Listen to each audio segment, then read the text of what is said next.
بسم اللہ الرحمن الرحیم۔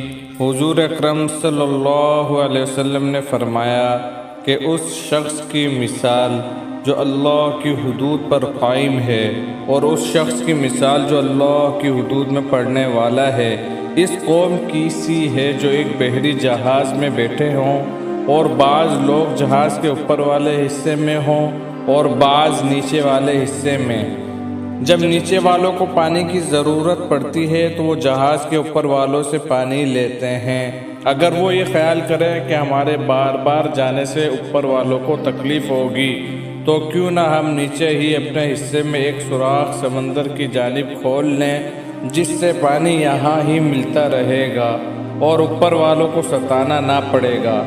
تو ایسی صورت میں اگر اوپر والے ان احمقوں کی اس تجویز کو نہ روکیں گے اور یہ سوچ لیں گے کہ وہ جانے ان کا کام جانے، ہمیں ان سے کیا واسطہ، تو اس صورت میں وہ بحری جہاز غرق ہو جائے گا اور سب ہلاک ہو جائیں گے۔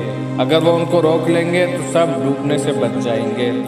ایک مرتبہ صحابہ کرام رضی اللہ عنہم اجمعین نے حضور صلی اللہ علیہ وسلم سے دریافت کیا کہ ہم لوگ ایسی حالت میں بھی ہلاک و برباد ہو سکتے ہیں جبکہ ہم میں نیک اور متقی لوگ موجود ہوں؟ تو آپ صلی اللہ علیہ وسلم نے فرمایا کہ ہاں، جب خباثت غالب ہو۔